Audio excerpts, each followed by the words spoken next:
Flouty. I am so glad to actually be talking in front of original works of art. My practice today and these days, I'm usually in a classroom, and it's a rare opportunity to contribute to a closer look, something all of us working in museums want, to slow down the looking. So what I'd like to explain maybe loosely is that I was thinking of the hour together in 3 parts. A careful, a slow looking at these works on our own in silence. I will share what I know about these works because I have had a little bit of time to do some research and some wonderful information also supplied to me by Olana. And then I think from there, I do have a small sketching exercise, but done in a way that should feel comfortable for those of us that don't self-identify as artists.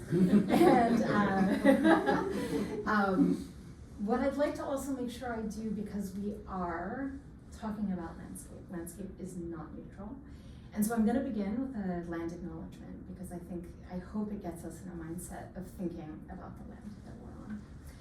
And so we stand on the land located in the ancestral homelands of the Mohican, Munsee Lenape, Stockbridge Munsee peoples, land that holds significance for their past, their present, and their future. Our conversation will be around stewardship, and on these lands, in the contested term of unceded territory, I hope it allows us to speak about the individuals that both lived and worked on this land. So I'm now going to put a timer for 1.5 minutes. Fun fact, a lot of studies have been done around museum visitorship and how long people stay in front of paintings. 17 seconds tends to be the median, 10 seconds tends to be the mode, 90 seconds is like luxurious. I do invite you to, if you feel comfortable, come out of your chairs, because I think it's worth just sort of getting a little bit closer. I can even scoot my chair back. And with that, I think I want to encourage you to get some gut reactions, note them, and then take a little bit more time, whatever gut reactions that you're having, to also note what happens when you move through those gut reactions. So I will want to hear what crosses your mind. I know that we have varying degrees of folks that have been at Olana and talked about Frederick Church's work before, and some of us who are quite new to the home and to his work. So please, if you will, and if you feel like staying from where you are in your seats, but let your eyeballs travel across these works. If I may, I would love to hear a few maybe initial reactions, things you noticed at first, and then anything that maybe came up for you once you had a chance to look a little deeper. Did anything you notice at first change, perhaps, after you had a chance to look at it a little longer? Yeah? I would say that the painting on the left, the insignificance of the person in the painting. Sure. Which is more obvious when you're close to it. Sure, absolutely. So he's referring at far right, a figure with a red turncoat, it looks like, and blue pants that doesn't kind of feel like a main part of the work until you spend some time in front of it. What else? Yeah. Well, I was initially thought that the one on the right was like a sunset late in the day. Anyway, the sunset sunrise thing. Yep. Is, say more about that. Well, on the right, I mean, the way I saw it, and there's also the issue of like people. So people like in the house, the lights are on, and there's candle lit in. Interesting, yeah. But on the right, I just assumed it was sunset late in the day, and the left sunrise early in the day. But then again, so the person, so are they out that early, dressed up when sun's coming up? So anyway, Even sounds like a compare and contrast between the two of what times of day. There's a certainly brighter feel to the one on the left, and the one on the right being significantly darker. I'll hold there before I talk about the times of day, because we know from the titles of the work. Well, I looked at the mountain range, and it looks like it's almost looking at the same mountain. Say more about that. And feel free, as long as we're not touching, we can get close. Yeah, Yeah, maybe not even that close. So I went one time to the Clark Museum with a busload of people, and they were told when they got there, do not touch. Well, one of my senior citizens went and touched the frame. And the alarm went off, and she was so embarrassed. Yeah. And you know, no need to even point, we can describe with our eyes. And then Yes. I also thought, is that tree the same tree? And you like just a mirroring, spin a little sure. bit, yeah. Sure. We do know quite a bit on especially the work on the right, which I will wanna say some about situated, but please. I have two different feelings looking at these paintings. One on the right, I felt very secure, comfortable, settling in at night, Interesting. listening to the sounds of nature, but being glad to be home. Sure. The other one seems to be more inspiring of the adventure to get out into nature. To get out into nature.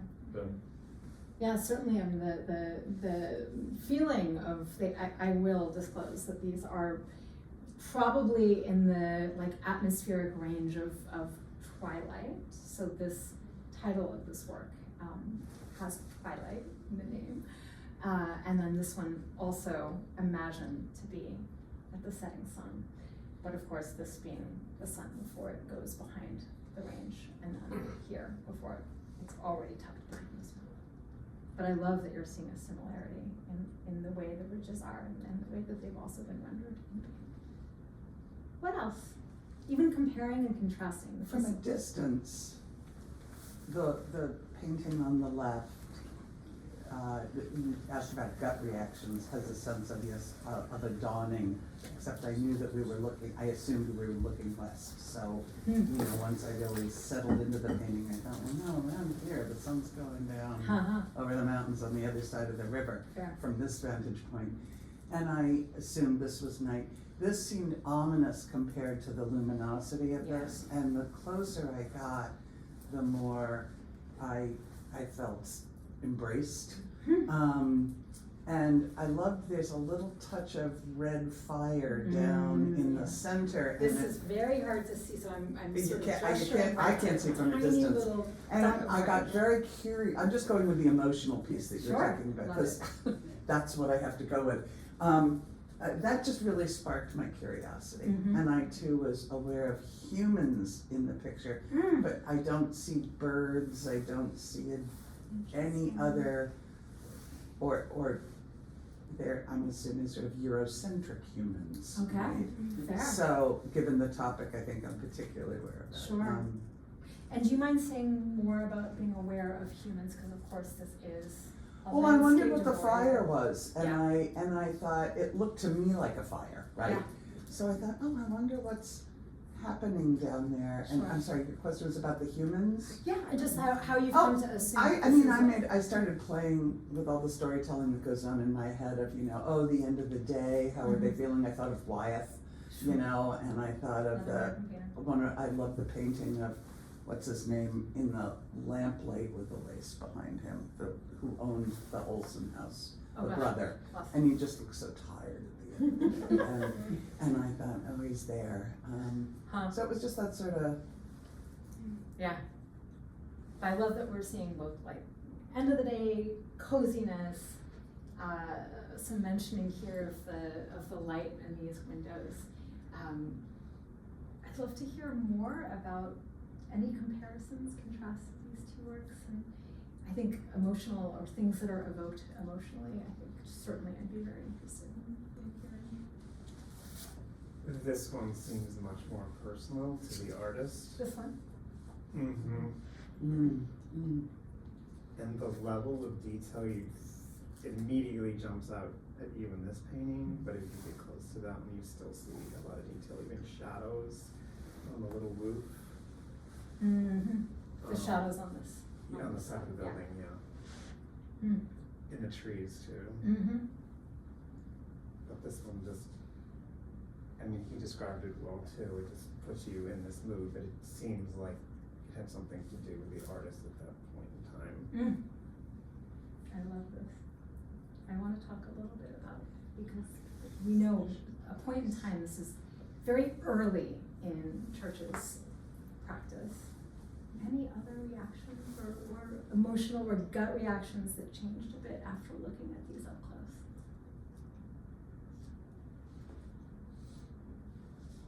I'm always struck by the frames. I mean, Yeah. the circular frame, I Yeah. think, really draws me to this painting in a very different way. Mm. I think in some ways it's more static. It almost feels more framed or kind of than the other one, which I think feels a little bit.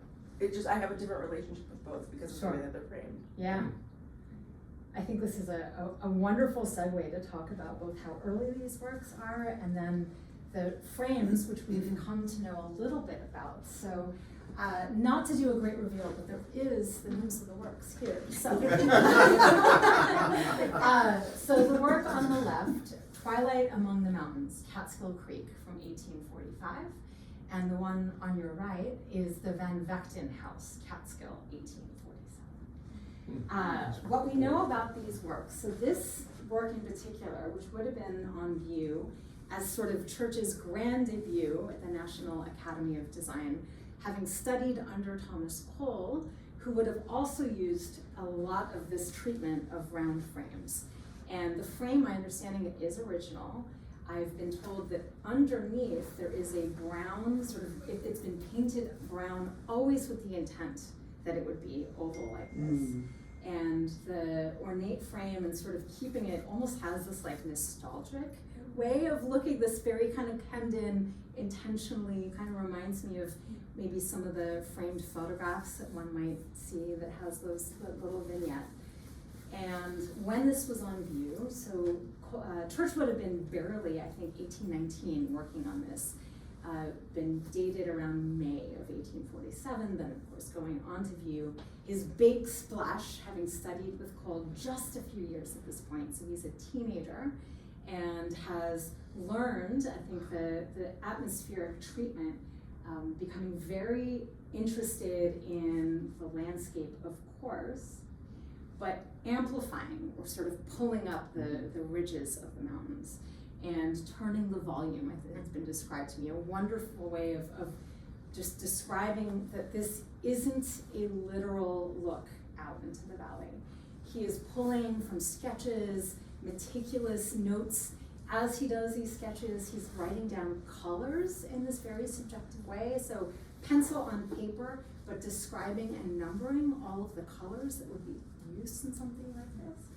And that he is, at this time, very interested in taking up the naturalist Humboldt, which if the video, I just watched it again, this naturalist who would be doing very scientific studies. And so these leaves, this, as we've come to understand, is a maple tree. All the leaves and all the way through, the naked eye would not be able to see detail rendered at this level, but that by the joy of painting, he can pull it into this very narrow focus so we can see everything. I love thinking about how he would have been studying under Cole and then having this like big debut in New York City, because this painting would have caused quite a stir, and that I think people were sort of waiting to see what he would be taking up from learning from Cole, and how that would maybe shape this sort of new generation of people painting landscape. I do have, and I think it's becoming one of my favorite quotes, because not everybody was taken with this wonderful, like, wow, look at this guiding light, this new voice as a teenager. Because people, of course, are looking at I think the clouds. We didn't quite talk about that, the sun. But if you stare a lot at that sun, it almost can burn your own retina. Like, it really starts to glow. And then the reflection that kind of gets carried over into that beautiful, the body of water, which we would understand to be in the Catskills. And so he was lauded for the atmospheric treatment, the boldness of actually pulling a thin little line around the orb of the sun, which at that time was a radical gesture. That was not something normally done in the landscape. But there was one critic who was not taken with this work, so I think it's worth reading. Another sunset, artists have a great penchant for the end of the day lazy fellows. if they should just one time stir their sluggish souls to see the the sunrise, they would be about earlier and spare the critic from noticing some 100 sunsets in one exhibition. So many of these landscapes and sunsets that some critics at that time would become quite jaded. And I love this sort of double take of both being very excited to see this new talent at 1819 bursting onto the scene, and then also, I think, a bit of eye rolling because this is a trope of the sunset in a landscape that had been taken up by other painters. I wonder because there are folks in the room that have a tie to this land and this landscape. I think someone was able to register this as facing west, and the placement of where Cole and church would be alongside one another, painting in that other side of the river on the Catskill side, If you don't mind me asking, how did you come to recognize? You innately knew that this was the sun setting. Could you say any more about even personal landmarks and how you've understood that? Well, I've lived along the Hudson River for most of my adult life. Sure. In fact, my whole adult, between New York City and then migrating north. So the landscape. I just know that if you're know. seeing Internal sun over compass. mountains, you're probably, and up around here. That's where you'd be looking at. Yeah. The west. That absolutely would make sense. But I didn't register until I got sat back down again. I just thought, oh yeah, sunrise. It wasn't until I thought, wait a minute. Yeah. That you knew exactly what you wanted. This would be a particular place that Cole again and again would return to. And so this is not by accident. This is not a place that he would just have been taken and fallen with. This was a place of meticulous sketches. He likely did this work, also part of it in a studio in Hartford. He would have also done it in a studio in New York City on 10th Street. So he's sort of also working not in front of the landscape, not being out there in the woods with his paints, but having done many, many sketches and then pulling this composite as that composition. You mentioned that's in Catskill Creek. Is that the viewpoint from where Tatiana's restaurant is, looking out that way? I would love for somebody who knows this land a little. Do you know? I can speak a little to this. Are you referring to the new Mexican restaurant Yes. that just opened? Yes, that is where I have posited this might be, along that area, yes. For those who are familiar with Catskill, yes. That's hysterical. I have yet to try it. Let me know if you have after the program. Take our sketch pads down. Right? But positioning ourselves in today's Catskill, I think, is a perfect segue to just talk a little bit on the work on the right. Because we do now, the title, again, is, The Van Vechten House, Catskill, 1847. So within 2 years, many of these works would have been started, sketches. This work on the left, grand debut at the National Academy of Design in New York City. The one to the right, my knowledge, I don't think had any sort of debut. This would have been a work that inherited in the 1960s by the Sun, of church, so that would not be something sort of widely seen or viewed, far different from the one on the left. But the Van Vechten House, so for those that also have ties to the region, walking here, actually, I was spending some time in Athens this morning and saw a Van Vechten Landscape Company with the sign. This is a name of a family that has many, many ties to this region, and certainly on the Catskill Athens side of the river. We know this house because there's been great many record known to be the oldest structure, man-made structure in the Catskill region, built in 1690. And it is a house that still stands. So for those who know, do you know this house? Well, we know where I know where the house is. The Bronx House might be a little bit older. Bronx House where? on 9/11. Coxsackie. Yeah. On Coxsackie. Yeah. Okay, so their claim is, Like the Bronx, Yeah, of course. city, Of course, of course. Peter Bronx house, it's from like 1663. Oh, interesting. Yeah. Dueling. I was gonna say 1609, but I can't remember, yeah. Well, that, I mean, right, so 1604, right, was when Henry Hudson's Yeah. coming down. So it's barely, these are really early days for having any kind of sort of eking out sustenance on the land at this time. The house, this one, having built in 1690, I was able to find in the Vedder Library, they have a map of Athens from 1740, and it draws on that map the parcel of land that would be here. So this house, I went and looked at it on Sunday. It still looks like this. It is really, I think, stands out as this old stone structure in amongst of houses that are, if anybody remembers where the old Catskill, Crossroads Brewery, right by Catskill Creek, one kind of follows and it becomes Snake Road. So Snake Road turns around a little bit along the creek, and this is where that parcel of land still is. And so I want to make sure I mention, before even thinking about the structure that would have been erected, sort of for a living in 1690, but certainly would have taken 5 or 6 years at least to build, because it's pretty striking, I think, if we are understanding stewardship and the Van Vechtens, having bought this house, bought this property, built this house in 1690, and then 6 generations of Van Vechtens lived in this house. So it became both a pride of Catskill, a pride of the families. My understanding is the Van Vechtens, it would be hard to have grown up in this Catskill region not knowing Van Vechtens. But I have found in a telling from 1876, an oral history that was conducted by an author named Henry Brace. And this would have been in interviews done in the early 1870s for people who would have remembered maybe 75 years prior. So he was doing oral histories and understanding the sort of role of colonization of this area. So he says, this is in the printed paper that I was able to find from 1876. In 1649, however, the colonization of the Catskill began.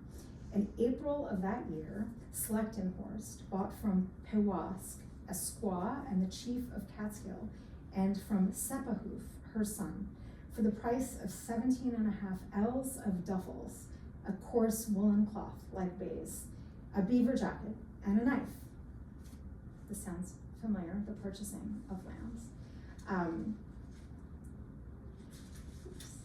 As well as the kills of the fall, and these deeds of conveyance as interpreted to receive the kills of the falls. Now I understand this as to understand that the idea of buying land for physical pieces of trade and the concept of land ownership being so far removed from what an indigenous individual or people who had lived in these lands would understand. So the trade, we have come to now understand, is to exist and subsist on this land, to enjoy the kills of the fall, the sturgeon, the shad, all the fish that would be living in this area for sustenance.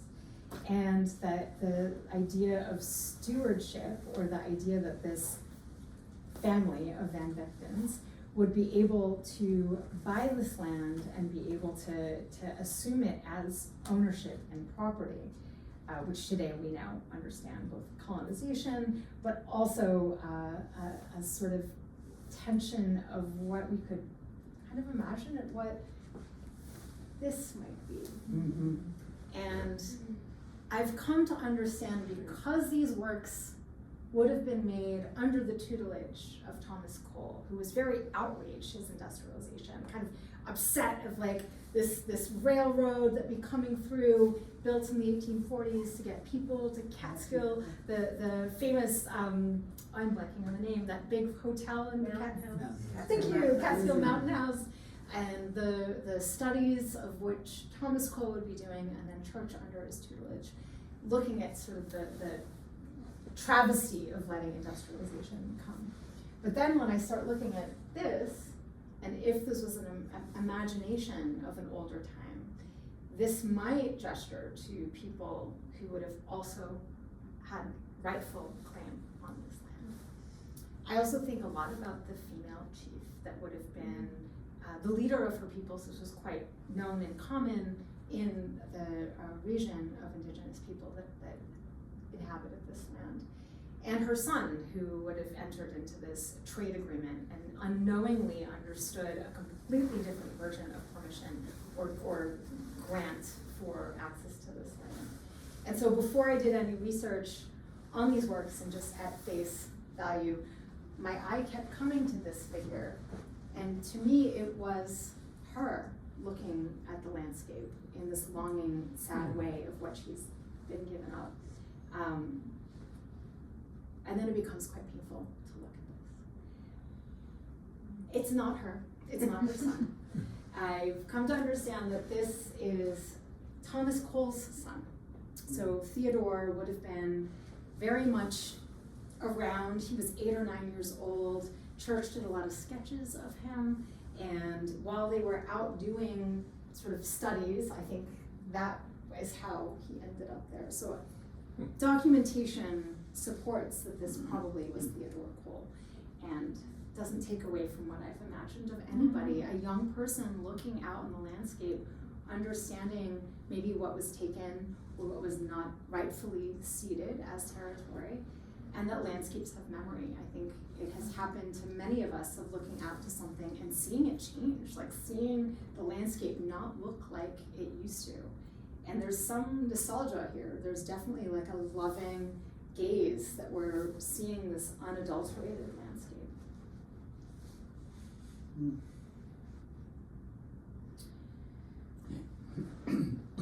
None of us come out of these thinking, I think, unscathed. So the Van Vechtens, I think it's also worth noting, and very common at the time, but enslaved individuals also worked in this house. And the names of the enslaved individuals are also now known to us. I will just read because I think it's fascinating. This is quite rare to be able to have the names of the people that worked in this house. But it was through a historic Catskill. This is a telling from 1922. And again, I think reflects a time of oral histories and how these things would have come. It's a chatty history. This is now through Jessie Van Vechten Vetter, if anyone has been to the Vetter Library in Catskill, and sort of colloquially recounting her own family stories, and certainly, I think, imagining the 19th century living arrangements. So this is in her telling that she was able to get the understanding the lay of how this house would have been inhabited. On the first floor of the smaller part was the kitchen with its fireplace and brick oven. In the corner next to the hall was the bed of Caesar, Dinah. A narrow stairway led to the rooms where Tom, Jupiter, Klaus, Hans, and Dick slept 7 slaves of their father, Samuel.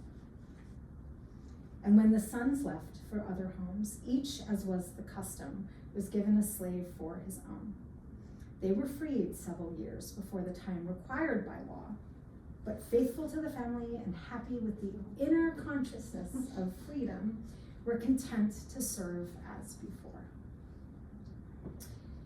And I read this because the history of Northern slavery is also a story and a history that has been conveniently forgotten by a lot of even the historic houses of the Hudson Valley and in New York City, where a sort of date claimed as the ending of slavery in 1817.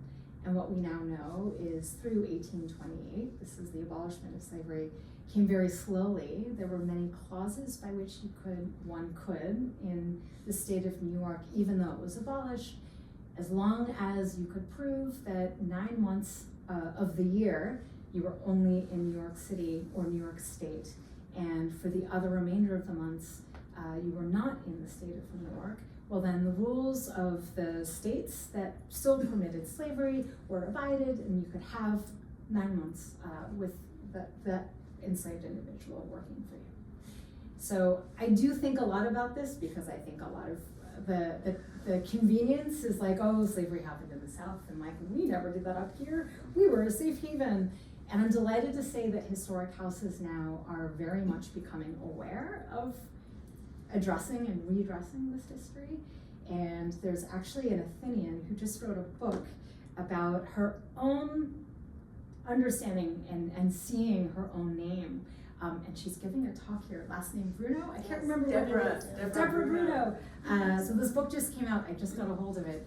But I think a lot of people from this region are now understanding that in the great sort of pleasure it is to see her name going back so long, there is a scathing history underneath, and that it is a reckoning that I think is one of discomfort. I think her book does it really quite brilliantly.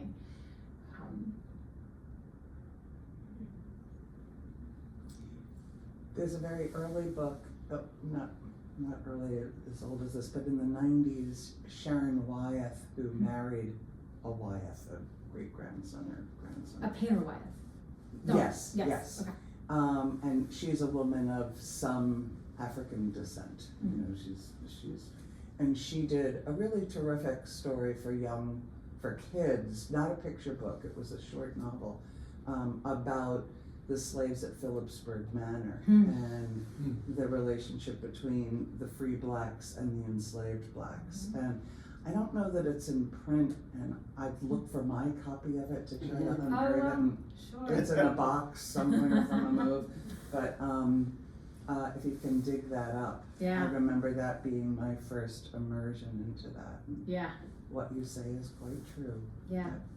You have I think not with really. Bruno's book, she did so much family history that she found not only the names of the enslaved individuals that would have been from her ancestors, but tracked someone down who wrote the foreword of her book. Oh, great.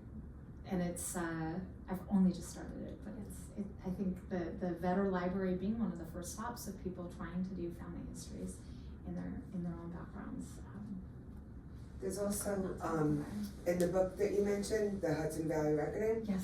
they talk about a work of art that's in a museum in Cooperstown now, and it's a landscape in Leeds, and it's one of the old Dutch families' farms, and it's one of the few paintings where the enslaved people are shown working, you know, and living, and instead of just like, you know, all the white people Sure. all happy, like they show, you know, the reality of it. And that the idea you could have freedom as in your consciousness, that would be It's not laughable, but it's shocking. yeah. I might bring us up to date a little bit more of what I've researched about this house now, because it's impossible to sort of not wonder about how 6 generations would have been in this home, and then in many regards it fell in disrepair. And I was able at the Vetter Library to find a news clipping of a nurse named Faith Smith, and she was a nurse from Philadelphia. She was looking for a place to rent. She ended up renting the Van Vechten house for $10 a month. Couldn't believe it. It was very inexpensive because it had fallen in such disrepair. And I think the generation right before that allowed it so, had done some work over, I mean, this is now its 4th century of existence, but there was many layers of paint, and she was someone who loved historic preservation. So she stripped all the paint out, she refurnished it to really become a historic house. She bought it, let the rooms above to be someplace that people could do lets, so she would have the passive income. And in the newspaper articles I found, she not only had lovingly restored exactly the types of stoves, all the Delft tile had been ripped out, she was able to get it back, get at least versions of it back in the home. Was cooking one day in I think it might have been late 1940s, that smelled oil, went to open the basement, fire coming out. It took 2 hours for fire brigades of the region to try and get through the muck. And I mean, it's really difficult to get to this place. Even now you're going around, and I was happening to go at the beginning of last week's snowstorm. But if one was to do it in whatever the paved roads 80 years ago would have looked like. And it was very sad to read how it burned, but not completely. I mean, she then, I think it sounded like there was a fire, it went out, the next day the fire happened again, whatever the issue was. It was oil burning, so I couldn't quite, these are vestiges of our homes that I would not understand. But that she really was the one, I think, that lovingly restored it. It's very easy to find this house because it passed hands again fairly recently. So one can find, that was actually the first thing I found was the real estate listing. Yes, you were like, how did you know? It was like, where's but it's, so there are interior images that you can see online. So the real estate listing is like fully there. A famous contemporary artist lives there now. So I advise that I did do a little peek in, but respectfully, someone does live there now. But it's very much in certain views, one can see it in this way. And we talked about the sun going down. It would be a sunset, not a sunrise, because this white reflection on the windows on this side is meant to reflect moonlight. It does feel very artificial in that moonlight treatment. And in fact, I saw these works and kept going like this. Like, is it possible that white paint was added even later to again amplify or turn up the sound on the moonlight? Because it doesn't quite look real. Moonlight hitting 1, 2, 3, 4, 5, like almost 4 or 5 different windows is sort of far-fetched when the sun is going down at that level. So it is a little destabilizing and kind of like, did he really do it? Was this something added later? Who knows? I definitely think this work is significantly darker, probably because of protective measures of adding a varnish that would have aged. So that it probably, but we don't know, might have had a more vibrant color. When I look at the, this does feel a lot brighter, but again, I mean, this is kind of how works see that this one in the protective measures and maybe not varnished in the same way, but that one would have had an older type. I'm turned around because did we say that the mountain ranges are the same, that is So the same that's here? where these become Because- composite ideals. Okay, Yes. That I grasp. So what I'm confused by is if this is in Athens or Catskill, we're not looking west at mountains, right? Or are we, right? So is the river, are we looking at the mount? I don't understand If the they were view on I'm that looking wall, at it. if they were on that wall, you'd have a better perspective because that's west. No, I understand that, and I don't understand if it's on the west side of the river, how is it that we share the same view of the mountains? This is where that gets like.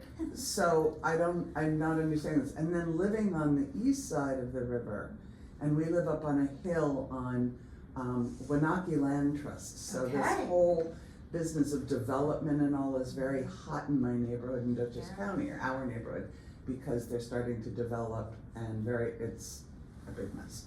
But, to my opinion, but our whole sky becomes illuminated at sunset. And the sunset over the river is the deepest, most vibrant color. But especially right now, we get these amazing pinks all the way to the north and the east. So the whole sky right now gets lit up, and I don't understand where I'm standing in this picture. This is such a good point. It could be that, well, no, that's not right either with the shadows, but I don't understand. I mean, as you were saying it, and I was physically there last weekend, and I didn't even think to creep up on the hill because I would have come on the other side. This would be east, right? That would be west. But I came on the road part. Well, we'd be standing in east if that's the sunset, basically. Right. We're looking at the And we're looking at west, and But so then would here it make we are, sense to, I get very here we are now at it wouldn't make sense to Olana. have mountains like there. So this is Catskill Creek. Yeah, yeah. And these are places where waters are meeting, so Right. it can become the reflection can be disorienting, and then that little bridge, it's hard to see, but it's Isn't tiny it little Catskill? bridge. Well, I Yeah. think A little bit. Do you know where the viaduct is? Yeah, that what goes are closer you- to Oh, Jefferson? you're describing Uh-huh. There's a little side street that comes down and there's a coffee shop or a coffee grinder, and then there's what used to be Tatiana's and now it's a Mexican restaurant. So they had a gazebo at one point. I don't know if the gazebo is still there, but on the art trail, you can go Okay, there and now take a I'm look. oriented. Okay, Thank so you. yes, okay. Okay, And then like the railroad trestle is over the top. Okay. Okay. so Yeah, these now are you have painted this block, yeah. on the west side of the river. Yeah. Okay, now, thank But I you, think now what I'm you're back to. describing with the I'm back with- waters meeting and some kind of convergence of, I don't wanna say optical illusion, but something happening where you're not quite able to place what's what and where is where, happens here on site at Olana. And it just reminds me of looking out this view, you know, from certain vantage points, the man-made lake on the property looks like it's part of the river and you can't quite sight, you know, am I looking at river, am I looking at lake? So there's something here that in his very, very early career that to me is also speaking to something he does in 3 dimensions way later. So Invented sort of, let's aesthetically pull this together, and it makes for a great painting. And that the idea one would take a photograph at this time and do a side-by-side comparison was not a practice. And these would be through sketches, and then the artist's right to make a composite. I also had heard on one of the tours that he would sometimes paint things the way he imagined them in the past. I mean, it makes sense of an artist who's interested in landscape and it's a good segue to an artist moment for folks that would be willing to try doing something called contour drawing. Contour drawing is something that I think is thousands of years old. It is a way of looking that really does involve a closer look, because one would draw without looking at your page.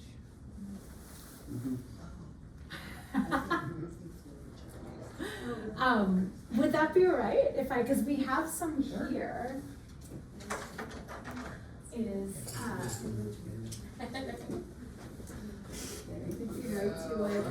How did I do this properly? I think I might think that much here. Why don't I do this? And then I'll do, yeah, that's so good. Thank you. These are.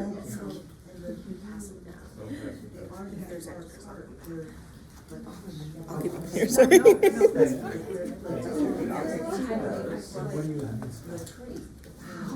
A door prize. Thank you.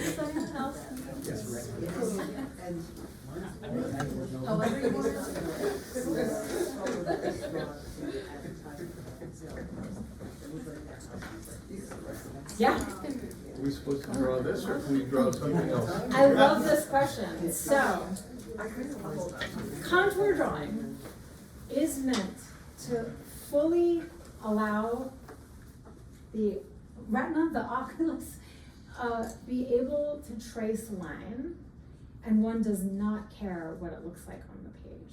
This is a muscle that one is developing to look closely.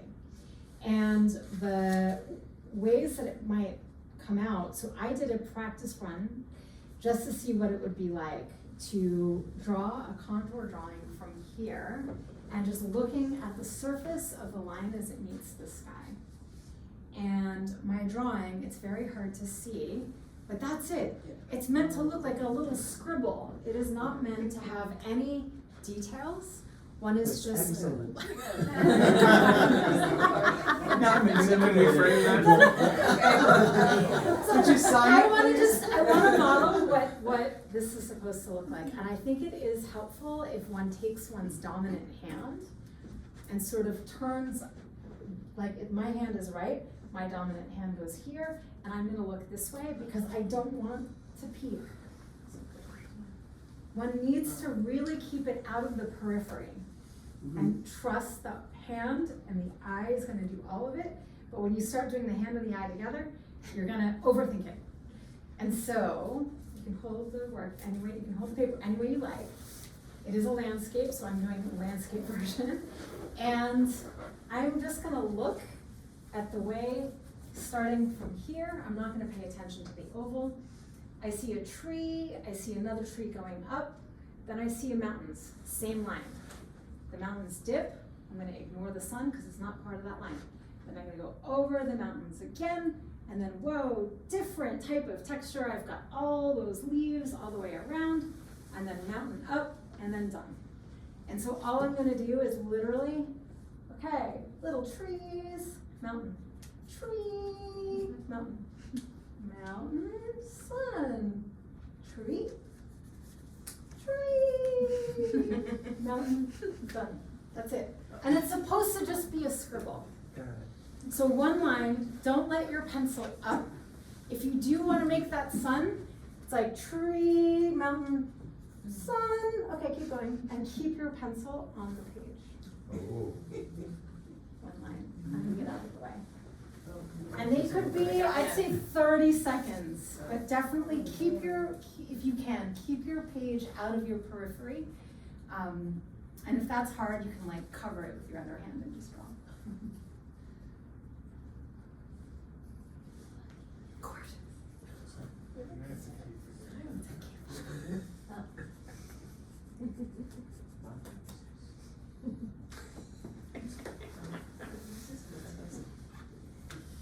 Well, I didn't do good.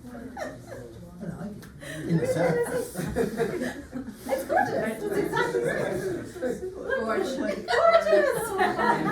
Then I did the cloud. Like, Actually, it was like, my much. pencil point. I can see it. Yeah, I see it. I see it.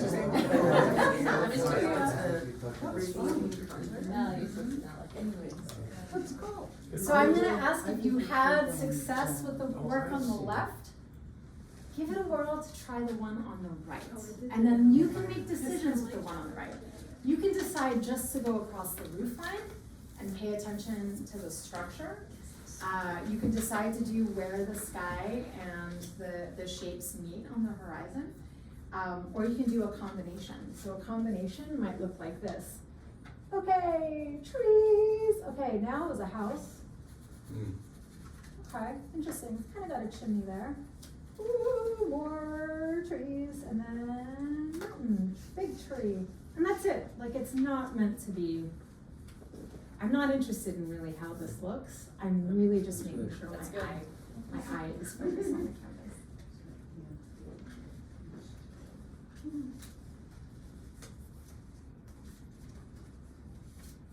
Is there anything that came up for you all after just looking more carefully? I heard a little bit about the trees, sometimes them looking foreground, but it's certainly, I think, a bit of a surprise to trace the contours of the, at least the horizon. Did anything shift? Did that sun trip anybody up? Because it's like, how do you ignore that? It's like kind of a major part of the composition. It just seems if I'm understanding the exercise, you're kind of washing out foreground and background. Yes. This is just Completely. a line. It's just Completely. a cartoon line. That's if you exactly will. right. Okay. That's exactly right. I just like the permission that this gave us, you know, and I am not an artist by any stretch, and of fine art. And at some point, you have to take all that technique and trust, right? And that's what I had to do here. I just had to play and trust. And that is a huge part of our creativity, and I just like that. And there was a moment where I thought, oh, screw it, I'm just gonna play. That's exactly You know, right. and And you think mine was the best in the room. We'll talk on the way home. Thank you. Sorry, everyone. We are at the top of the hour. It's been such a pleasure to be able to do this alongside you.